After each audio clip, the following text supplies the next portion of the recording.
के लेक्चर में हमने बात करनी है टी1 मैथमेटिक्स की एक्सरसाइज 1 बी के क्वेश्चन नंबर 3 से आगे हम स्टार्ट करेंगे। तो देखते हैं क्वेश्चन नंबर 3 की स्टेटमेंट। क्वेश्चन नंबर 3 हमारे पास क्या है जी, find the largest number which is a factor of both 42 and 98। हमने क्या करना है, एक बड़े से बड़ा फैक्टर फाइंड करना है, किनका, 42 का और 98 का। इन दोनों नंबरों का सबसे बड़े से बड़ा फैक्टर फाइंड करना है जो कि इन दोनों का फैक्टर हो। जब बात आएगी लार्जेस्ट की, ग्रेटेस्ट की, तो आपने सीधा सीधा क्या फाइंड करना है, एचसीएफ फाइंड कर लेना उन दोनों नंबर्स का, या जितने भी नंबर्स गिवन होंगे। उसने क्या कहा कि वो बड़े से बड़ा इन दोनों नंबरों का सबसे बड़ा फैक्टर फाइंड करें, इन दोनों नंबर्स का सबसे बड़ा फैक्टर फाइंड करें, मतलब कि हमने इन दोनों का एचसीएफ फाइंड करना है। तो क्या करेंगे, एचसीएफ फाइंड करने के लिए हमने पहले सिंपल मेथड सीखा हुआ है, बाय प्राइम फैक्टराइजेशन, किस तरह से एचसीएफ फाइंड करते हैं गिवन नंबर्स का। तो सबसे पहले हम क्या करेंगे, जो भी गिवन नंबर होंगे उनके प्राइम फैक्टर्स फाइंड कर लेंगे। ये देखिए 2 के टेबल में आएगा 42, 2 टू द 4, 2 1 द 2। अब ये 3 के टेबल में आएगा 3 7 द 21 और 7 1 द 7।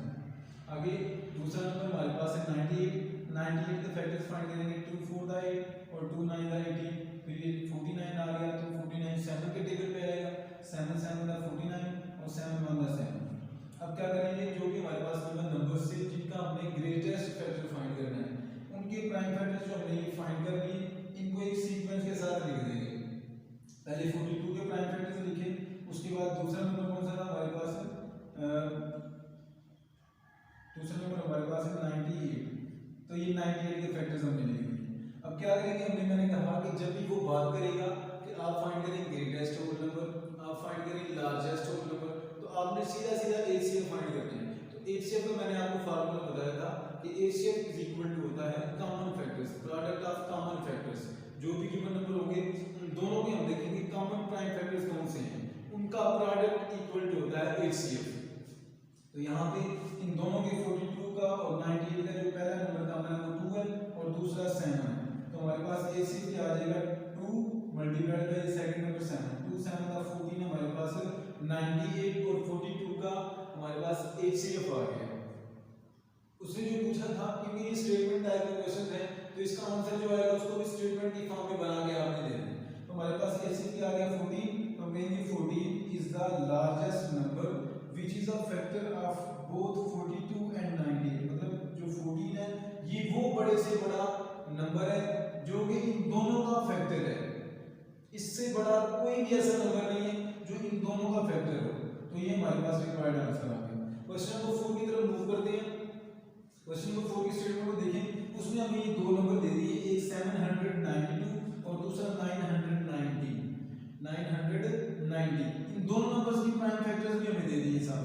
792 के ये प्राइम फैक्टर्स दे दिए, उसके बाद 990 के हमें ये प्राइम फैक्टर्स दे दिए।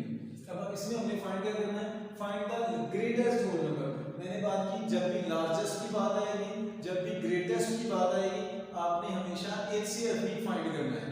तो उसने यहाँ पे हमें प्राइम फैक्टर्स तो ऑलरेडी दे दिए, ये आसान काम हो गया, यहाँ पे ये ऑलरेडी हमें गिवन डाटा मिल गए, हमें अलग से ऐसे प्राइम फैक्टर्स करने की जरूरत नहीं पड़ेगी। तो क्या करेंगे बेटे, सबसे पहले हम प्राइम फैक्टर लिखेंगे जो हमारे पास फर्स्ट नंबर के प्राइम फैक्टर्स की बात है 792 के मैंने ये प्राइम फैक्टर लिखे 2 की पावर 3, 3 की पावर 2, 11। ये स्टेटमेंट में हमें गिवन होगा, ये स्टेटमेंट में गिवन है। तो ये 2 की पावर 3 है, इसको मैं अगर एक्सपेंड फॉर्म में लिखूं, मतलब इसको एक्सपेंड करके अगर लिखूं तो किस तरह से लिखूंगा, 2 की पावर 3 है तो 2 को 3 टाइम लिख देंगे, फिर आगे 3 की पावर 2 है तो 3 को 2 टाइम लिख देंगे। जितनी पावर होगी किसी नंबर की उसको उतनी दफा लिख देना, उतने टाइम उसको लिख देना है। उसके बाद 11 की पावर कोई नहीं है, मतलब 1 है तो 11 को एक ही दफा लिख देंगे। नेक्स्ट हमारे पास दूसरा नंबर कौन सा था, 990। तो 990 के अब हम लिख देंगे प्राइम फैक्टर्स, 990 के प्राइम फैक्टर्स लिख देंगे। तो ये हमारे पास, इसको मैं नीचे करके लिखता हूँ, नीचे करके लिख देता हूँ इसको 990। इसके प्राइम फैक्टर्स ये हमें गिवन थे, तो ये हमारे पास एक्सपेंशन फॉर्म है, इंडेक्स नोटेशन की फॉर्म में लिखे हुए हैं, इनको मैंने एक्सपेंड करके लिख रहे हैं ताकि आसानी हो जाए। तो ये 2 1 टाइम ही है तो 2 को मैंने लिख दिया, फिर 3 की पावर 2 है तो 3 को 2 टाइम लिख देंगे, फिर 5 और 11। अब हमने क्या फाइंड करना है कि उसने कहा कि ग्रेटेस्ट होल नंबर आप फाइंड करें, मतलब कि हमने इनका एचसीएफ फाइंड करना है। एचसीएफ वाला फार्मूला अप्लाई करेंगे। तो एचसीएफ में क्या होता है, हम देखते हैं कि दोनों नंबर्स, ये जितने भी नंबर्स गिवन है उनका बाद 3 कॉमन है, उसके बाद 11 हमारे पास कॉमन है। तो इन तीनों नंबर्स को प्रोडक्ट की फॉर्म में हम लिख देंगे।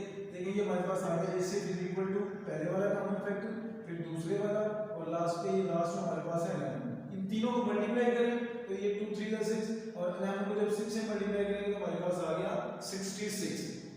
मैंने ये कहा कि जब आपको स्टेटमेंट की फॉर्म में क्वेश्चंस गिवन होंगे तो आपने कोशिश करनी है कि स्टेटमेंट की फॉर्म में ही आंसर दें। तो हमारे पास आंसर आ गया 66।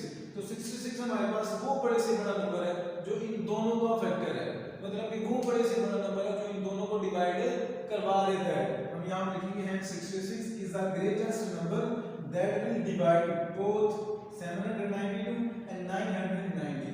मतलब कि 66 हमारे पास वो बड़े से बड़ा नंबर है, इनका वो फैक्टर है जो इन दोनों को डिवाइड करवा देता है। नेक्स्ट मूव करते हैं हम लोग क्वेश्चन नंबर 5 की तरफ। ये भी स्टेटमेंट की फॉर्म में है, लेकिन इसमें थोड़ी सी चेंजिंग आएगी। एक बात याद रखनी है, जब भी लार्जेस्ट को कहे ग्रेटेस्ट को कहे तो आपने क्या फाइंड करना है, एसीएफ आपने फाइंड करना है। जब वो कहेगा लीस्ट या स्मॉलेस्ट कहे या लीस्ट कहे तो आपने क्या फाइंड करना है, फिर आपने फाइंड करना है एलसीएम। ये दो पॉइंट आपने ध्यान में रखने हैं। तो यहां पे देखिए क्वेश्चन नंबर 5 में हमें उसने ये दो नंबर दे दिए 176 और दूसरा है हमारे पास 342। इनके प्राइम फैक्टर्स में हमें ऑलरेडी उसने दे दिए स्टेटमेंट में। 176 के हमारे पास प्राइम फैक्टर 2 मल्टीप्लाइड बाय 11 और 342 के हमारे पास प्राइम फैक्टर उसने दिए हमें 2 मल्टीप्लाइड बाय 3 मल्टीप्लाइड बाय 19। अब हमने क्या फाइंड करना है इसमें, find smallest whole number that is divisible by both 776 and 342। मतलब कि हमने वो छोटे से छोटा होल नंबर फाइंड करना है जो कि इन दोनों नंबरों पे डिविजिबल हो, इन दोनों नंबरों पे डिविजिबल हो। अब मैंने कहा कि जब वो स्मॉलेस्ट की बात करेगा तो आपने क्या फाइंड करना है, आपने एलसीएम फाइंड करना है। तो सबसे पहले वही पहले वाला मेथड एलसीएम किस तरह से मैंने फाइंड करना सिखाया था आपको, वही मेथड यहां पे फॉलो करेंगे हम लोग। तो सबसे पहले हमें 176 के उसने प्राइम फैक्टर दिए, तो ये 176 के प्राइम फैक्टर्स लिख दिए 2 की पावर 4 मल्टीप्लाइड बाय 11। अब 2 की पावर 4 को एक्सपेंड फॉर्म में एक्सपेंड करके लिख दूंगा, तो 2 की पावर 4 है तो 2 को मतलब 4 टाइम लिख देंगे, उसके बाद मल्टीप्लाइड बाय 11। फिर उसने हमें फैक्टर्स दिए 342 के, 342 के ये फैक्टर्स दिए। अब 2 वन टाइम है, 2 वन टाइम लिख दिया, 3 की पावर 2 है तो 3 को 2 टाइम लिख देंगे और मल्टीप्लाइड बाय 19। अच्छा, अब मैंने आपको बताया था कि एलसीएम का फार्मूला क्या होता है। एलसीएम का फार्मूला हमारे पास था common multiplied by all other factors. पहले हम देखेंगे कॉमन कौन से नंबर है, फिर multiplied by all other factors, जितने भी बाकी फैक्टर्स बच गए हमारे पास। तो पहले देखिए ये 2 हमारे पास दोनों का कॉमन फैक्टर है, तो 2 को कॉमन 2 पहले आ गया देखिए 2, और बाकी देखिए कोई भी नंबर कॉमन नहीं आ, तो बाकी तमाम नंबर्स को ऐसे सीक्वेंस वाइज लिख देंगे। 2 ये वाला 2 और ये 11 आ गया हमारे पास, उसके बाद ये लास्ट वाला 2 भी आ गया, multiplied by 3 multiplied by 3 multiplied by 19। Again देखिए ये कॉमन था 2, ठीक है। फिर मैंने क्या किया, ये वाला 2 लिख दिया, फिर ये 2 आ गया, उसके बाद ये वाला 2 आ गया, फिर हमारे पास आ जाएगा ये 11, फिर ये 3 आ गया और ये 19। इन तमाम को मल्टीप्लाई जब करेंगे हमारे पास क्या कौन सा नंबर आएगा, 3,96,000 3,96,000 हमारे पास क्या आ जाएगा, इनका एलसीएम आ जाएगा। अब ये वो स्मॉलेस्ट नंबर है, ये वो स्मॉलेस्ट नंबर है जो इन दोनों नंबर्स के टेबल में आ जाता है, जो इन दोनों नंबर्स के टेबल में आ जाता है, 176 और 342 के टेबल में आ जाता है। तो ये स्टेटमेंट की फॉर्म में क्वेश्चन था, मैंने स्टेटमेंट की फॉर्म में आंसर लिख दिया है। Hence 3,96,000 is the smallest number which is divisible by both given numbers। जो भी given numbers हैं उनके टेबल में आ जाता है।